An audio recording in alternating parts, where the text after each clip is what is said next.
The water was a brown, churning fury, and it had stolen everything. It had taken the small footbridge, the patch of late summer vegetables, and now it was trying to take her. Leanne clung to the exposed roots of a great cottonwood, the bark tearing at her palms, her thin trousers and tunic soaked through and heavy as lead. The river, swollen by a sudden storm in the high country, was a thief that did not care for the neat lines of a person's life.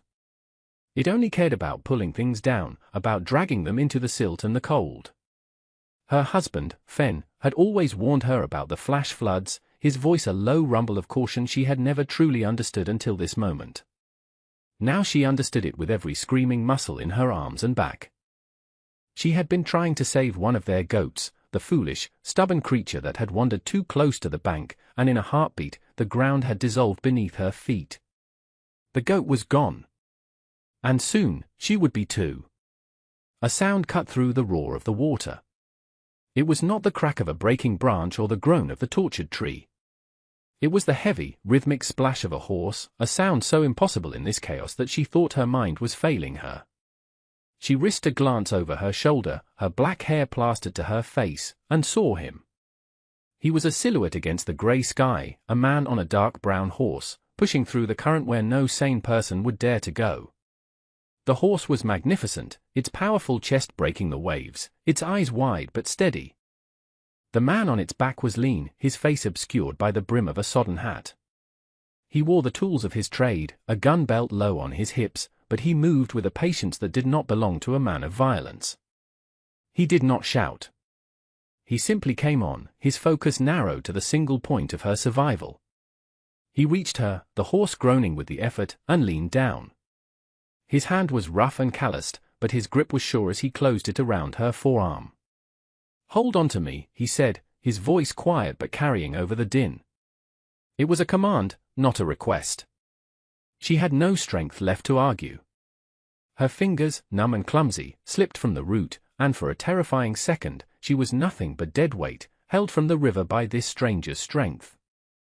He pulled, muscles cording in his arm, and hauled her up, half dragging her across the saddle in front of him. She collapsed against the warm, wet hide of the horse, gasping, tasting mud and fear. The man said nothing more. He turned the horse, a slow, brutal effort against the river's will, and began the long fight back to the solid ground she had so foolishly left behind. They moved one agonizing step at a time, the world a blur of brown water and grey sky, the only certainty the stranger's unyielding grip and the steady, powerful heart of the horse beneath her. He brought her to the small, sod-roofed house she and Fen had built with their own hands. It stood on a slight rise, spared from the worst of the flood but looking lonely and vulnerable in the washed-out light. A small face, her daughter Sulin, pressed against the single glass pane of the window, her eyes enormous. From the shadows of the doorway, her younger brother, Wei, watched, his frame thin and his face tight with a worry too old for his 16 years. The man, the gunslinger, slid from the horse and lifted her down as if she weighed nothing. Her legs buckled, and he steadied her, his hands on her shoulders. She finally looked at his face. It was weathered, carved by sun and wind, with eyes the color of a faded sky. There were lines of exhaustion around them, but they were clear and direct. He was not a young man, but not yet old. He was a man who had seen too much and said too little. "You should get inside." "Get warm," he said, his voice still low. He released her and turned to his horse, running a hand down its trembling flank. Leanne found her voice, a ragged whisper. "Thank you." I have nothing to pay you." The shame of it was a hot stone in her throat. She had her home, her daughter, her brother. But she had no money, nothing a man like him would value. He didn't look at her. He just continued to soothe his horse. "Wasn't asking for payment," he said. "Horse needs rest. I need a dry patch of ground for a night. That's all." It was a bargain offered so humbly it was barely a request. He was erasing himself from the transaction, asking for the barest minimum, as if he were used to being owed nothing. She looked at his worn boots, the patched canvas of his coat, the deep weariness in his posture. He had saved her life, and he was asking permission to sleep on her dirt. There is a linter, she managed, gesturing toward the side of the house where they kept the firewood. It is dry. I will bring you a blanket. He gave a single, brief nod. He did not smile. He did not offer his name. He simply accepted the small, poor shelter and began to unsaddle his horse, his movements economical and precise. Leanne turned and walked into her home, the warmth of the small stove a shock to her chilled skin. Sulin ran to her, burying her face in her wet trousers. Wei remained in the doorway, his gaze fixed on the stranger outside, his hand resting on the handle of the wood axe. The house was safe, but a new and unknown element had just entered their lives, as powerful and unpredictable as the river that had tried to claim her. The man's name was Abel. He did not offer it, but Sulin, with the fearless logic of a 4-year-old, demanded it of him the next morning. He had been quietly restacking the wood that had scattered in the storm's wind, his movements deliberate. Sulin had marched right up to him, a tiny figure in a patched dress, and said, "What is your name?" He had stopped his work and looked down at her. For a moment, Leanne, watching from the doorway, thought he would ignore her. But he knelt, bringing himself down to her level. "Abel," he said. "My name is Sulin," she announced, and then, satisfied, she turned and ran back to the house. The exchange was complete. Leanne's household was a place shaped by absence. Fenn's presence was everywhere and nowhere. It was in the half-carved chair that sat in the corner, the one he had been making for Wei to ease his frail lungs.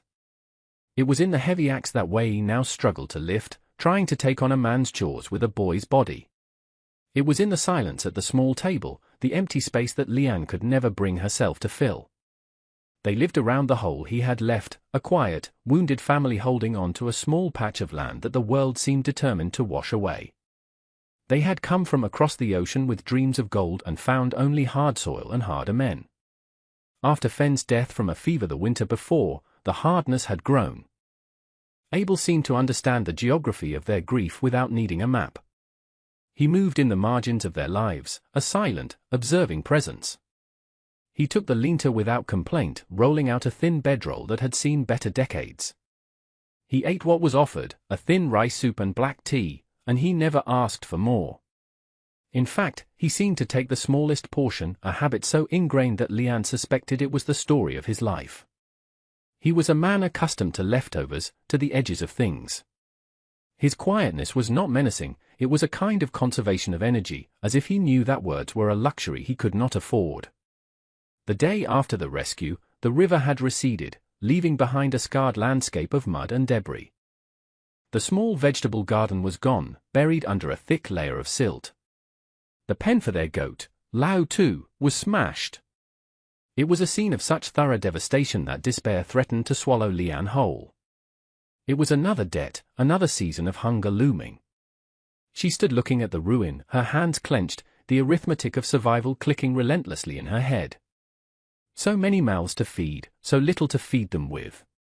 She did not see Abel approach. He simply appeared at her side, his gaze taking in the same scene. He didn't offer empty words of comfort.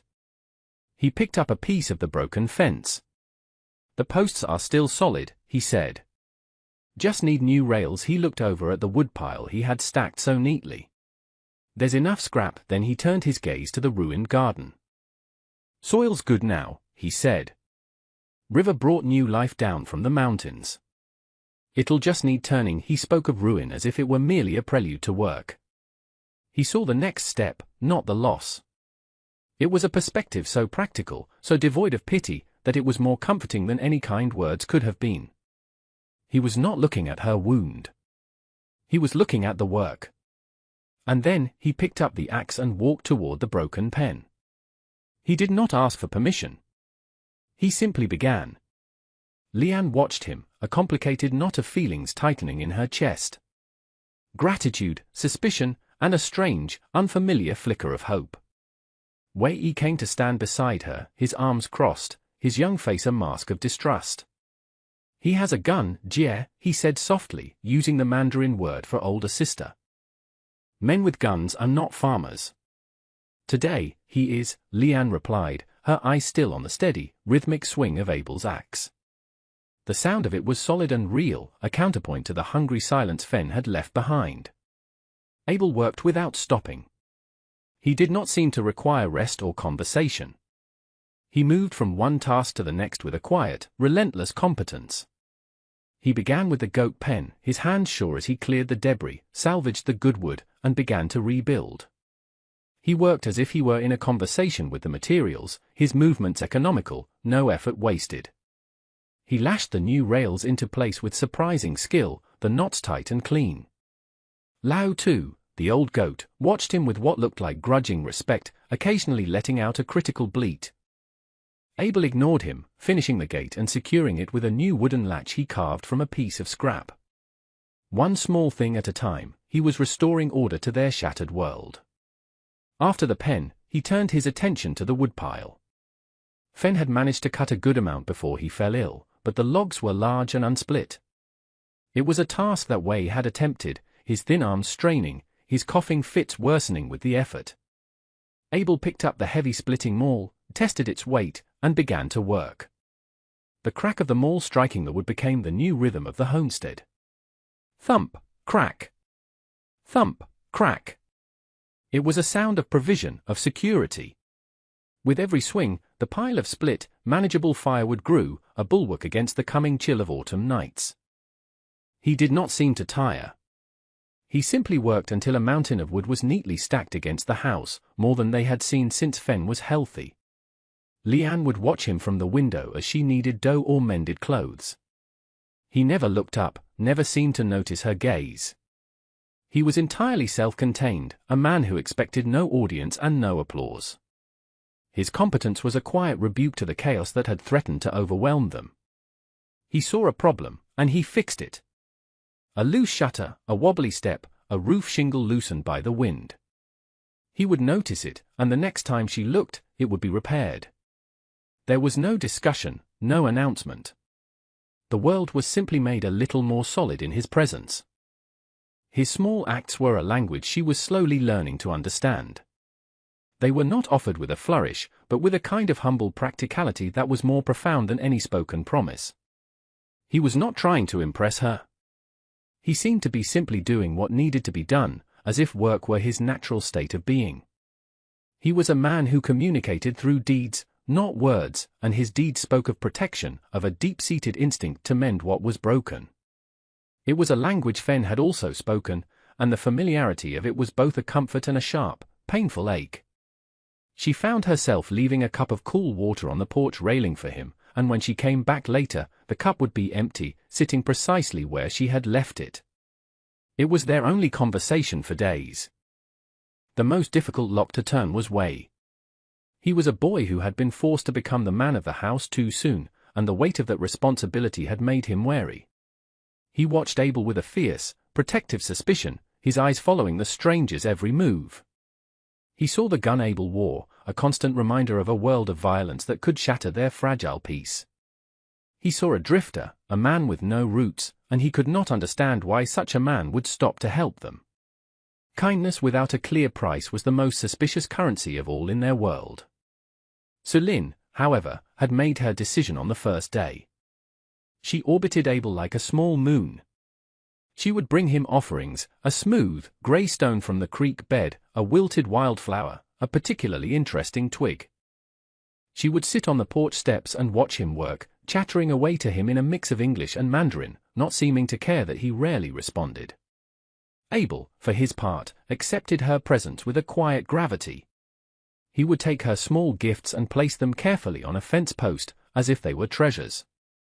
One afternoon, as he was repairing a harness, Sulin approached him, her doll made of rags held tightly in her arms. The doll's yarn hair had come unraveled. "She is broken," Sulin said, holding the doll up to him with solemn finality. Abel stopped his work. He looked at the doll, then at Sulin's worried face. He took the doll gently from her. His large, calloused hands, so adept with an axe and a hammer, looked impossibly clumsy holding the small toy. But he was surprisingly delicate.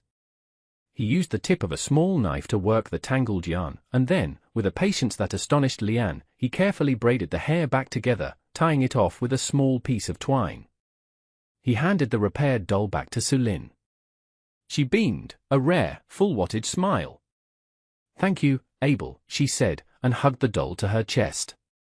From that moment on, he was no longer just a stranger, he was the man who fixed things. Wei's surrender was a much quieter affair. His cough had been a constant, rasping presence in the house, a worry that gnawed at Lian day and night. One evening, Abel returned from a walk along the creek, his hands full of leaves and roots she did not recognize. He said nothing, but went to the fire and began to boil them in a small pot, the lean-to filling with a pungent, earthy smell. When the brew was ready, he strained it into a cup and left it on the table. He met Lian's questioning gaze with a simple statement. "Mullin." For the lungs he turned and left the house before she could respond.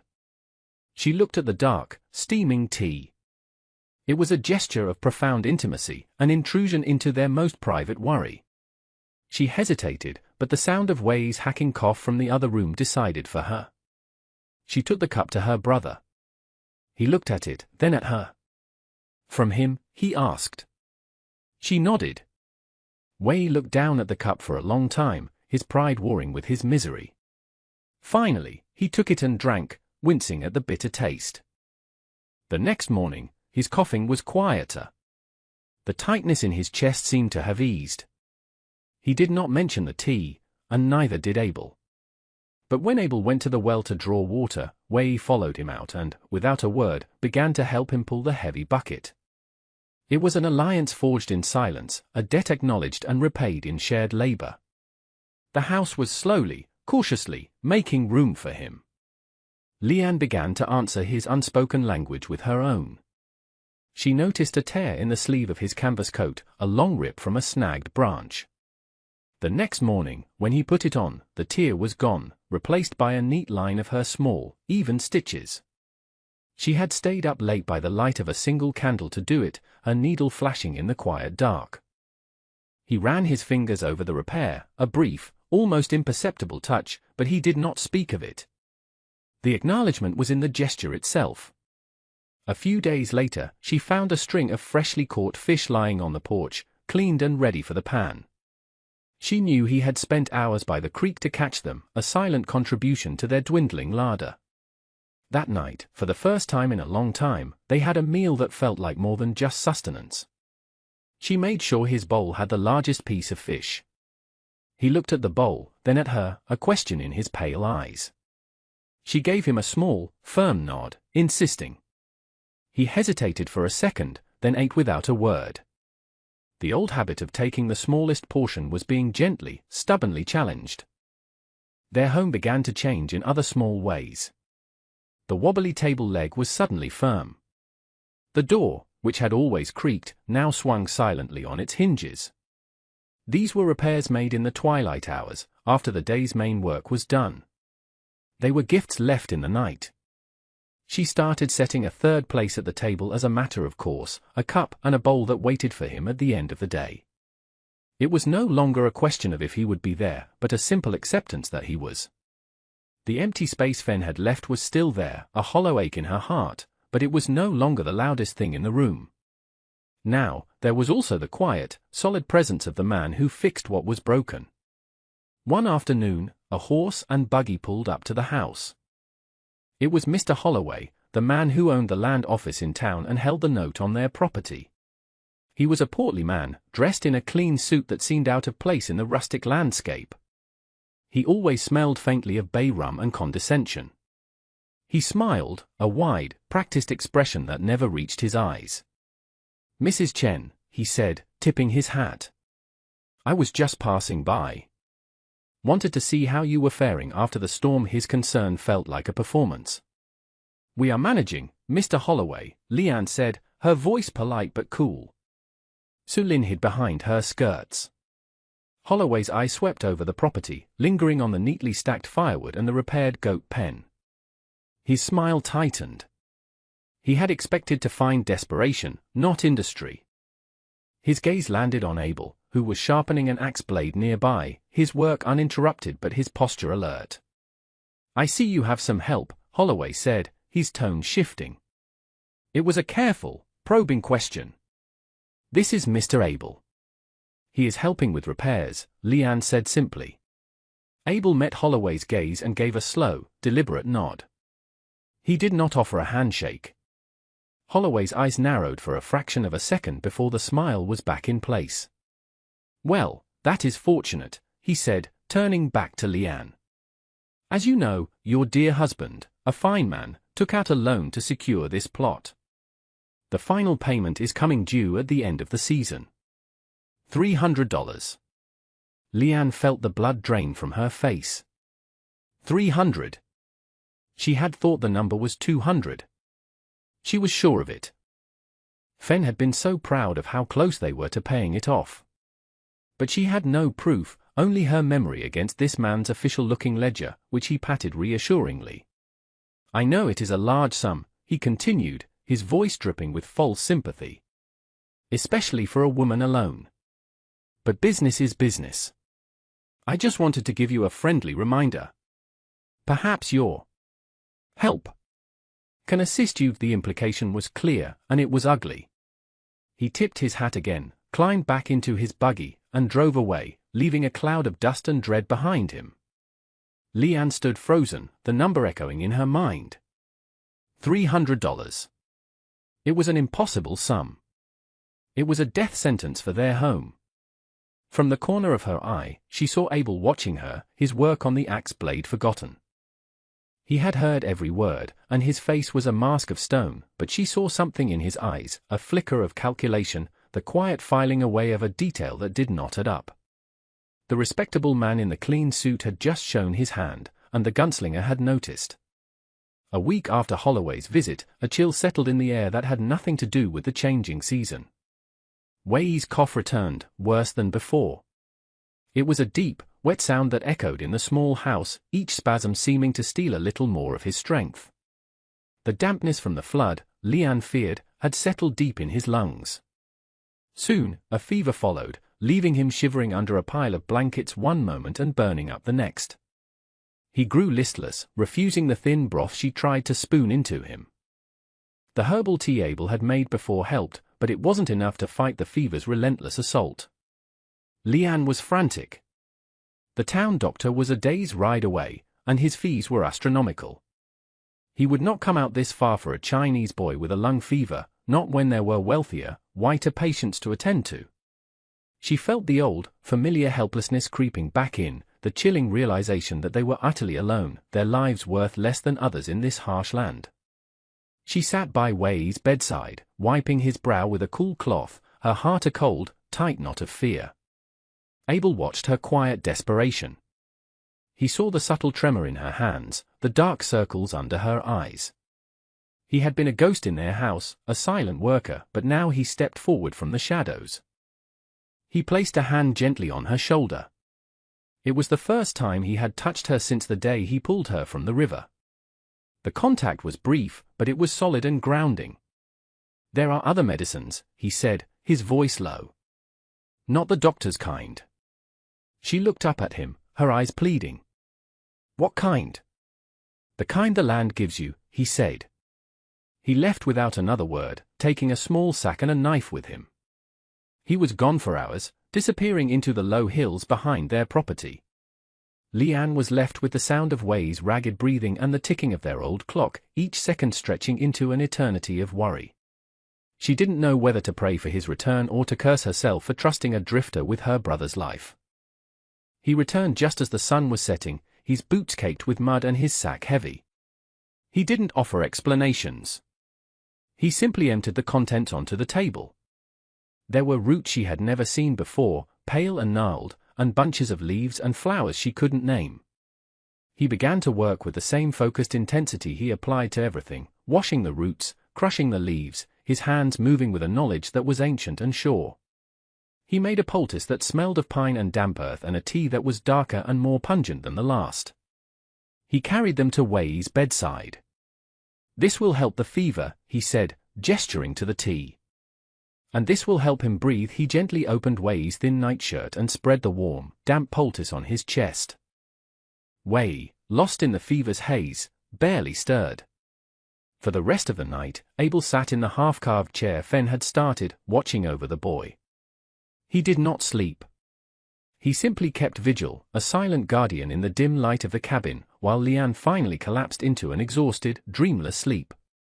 When she awoke in the grey light of dawn, the first thing she noticed was the silence. The terrible, rasping sound of Wei's breathing was gone. It had been replaced by a quiet, even rhythm. His fever had broken. That evening, as Abel sat on the porch cleaning his gun, a task he performed with ritualistic care, Leanne brought him a cup of tea.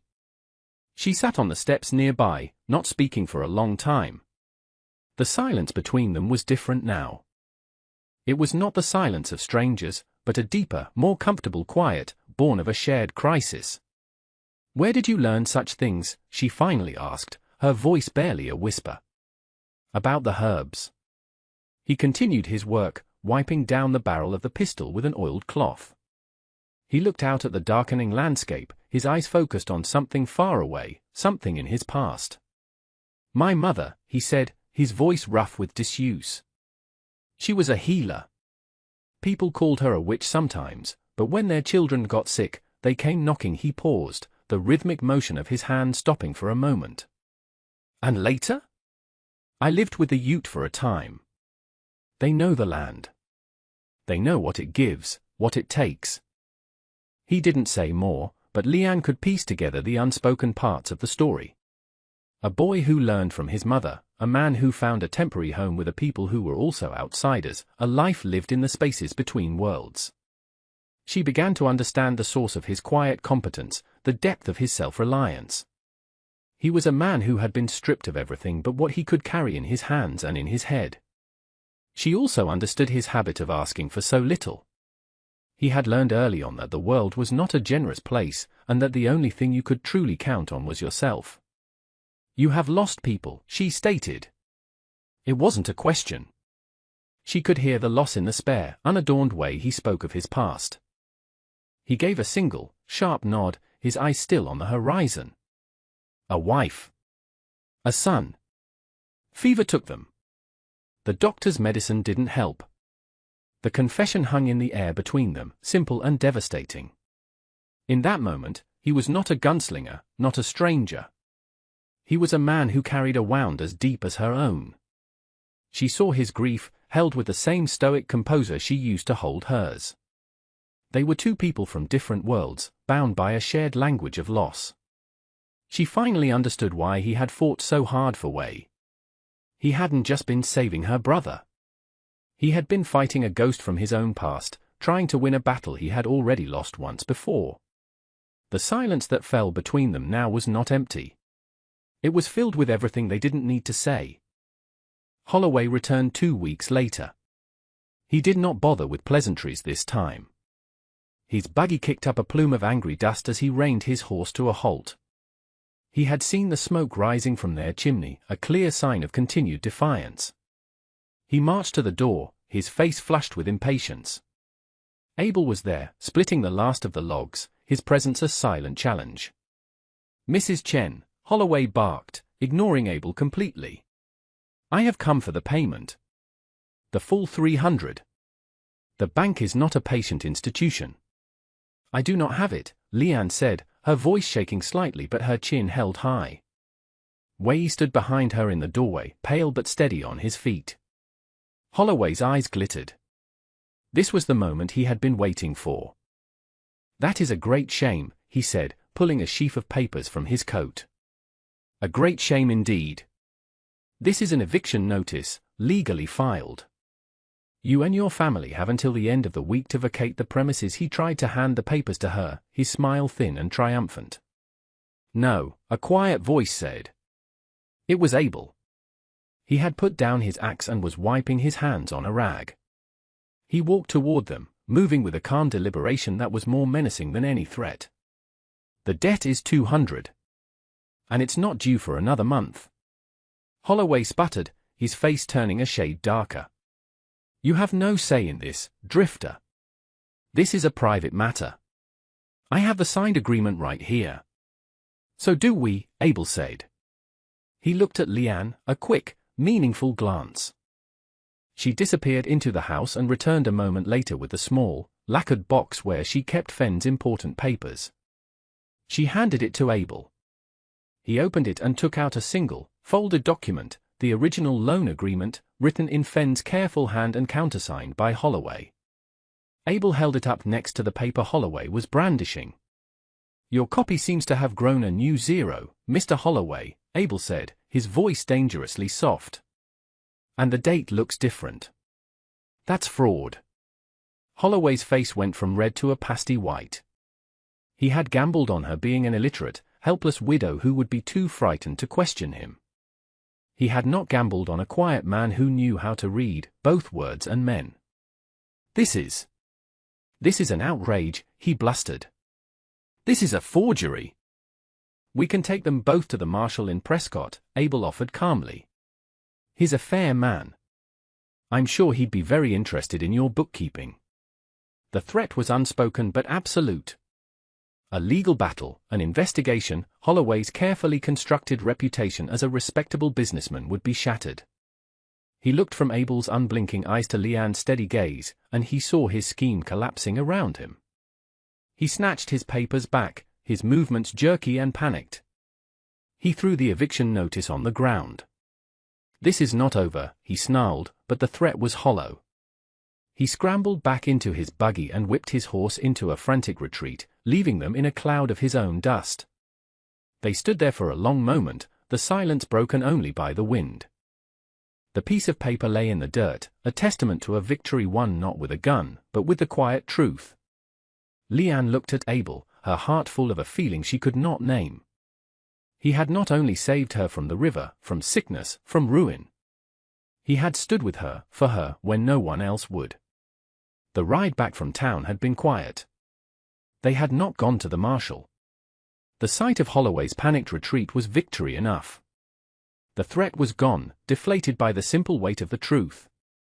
As they rode, the late afternoon sun cast long shadows across the land, painting the hills in shades of gold and purple. It was a peaceful silence, the kind that follows a storm. When they arrived back at the homestead, Celine ran out to meet them, her face alight, and wrapped her small arms around Abel's leg. He reached down and lifted her onto his saddle, and for the first time, Leanne saw the edges of his mouth curve into something that was almost a smile. Later that evening, the air grew cool. Abel was by the lean-to, checking the saddle on his horse, a familiar ritual. Leanne watched him from the doorway, the lamplight from the cabin spilling out around her. His saddlebags were packed. They were always packed. He was a man who was ready to leave at a moment's notice, a man who had never truly unpacked in all the weeks he had been there. The thought of him riding away, of the silence he would leave behind, was a physical ache in her chest. The quiet competence, the steady presence, the safety she had begun to take for granted, all of it could be gone by morning. She walked out to him, her soft-soled shoes making no sound on the packed earth. He looked up as she approached, his hand stilling on a leather strap. The horse nickered softly. The moon was rising, a pale sliver in the darkening sky. "Why did you come back for me?" she whispered, the question floating in the space between them. She didn't just mean from town. She meant from the river. From the sickness. From the despair. Why had he, a stranger with no obligation, tethered his fate to theirs? He stopped what he was doing and looked at her, his face half in shadow, half in moonlight. His pale eye seemed to hold all the sorrow and stillness of the vast landscape around them. He considered her question for a long time, as if weighing the truth of his answer. "Because no one else would," he said finally. The words were simple, unadorned, but they landed with the force of a revelation. It was the creed of his life. He was a man who stepped into the spaces that other people abandoned. He helped because he knew what it was to be helpless. He protected because he knew what it was to be unprotected. He stayed because he knew the pain of being left. Tears welled in Leanne's eyes, but she did not let them fall. She simply nodded, a slow acknowledgement of the profound truth he had just offered her. It was the story of her life, too. They were two solitary survivors who had found a common shore. She turned and went back into the house without another word. A few moments later, he followed. He walked past her, to the corner of the room where he had kept his bedroll and his saddlebags, the constant symbols of his departure. He dropped the heavy bags to the floor with a soft thud. And then, one small thing at a time, he began to unpack. Thank you for watching.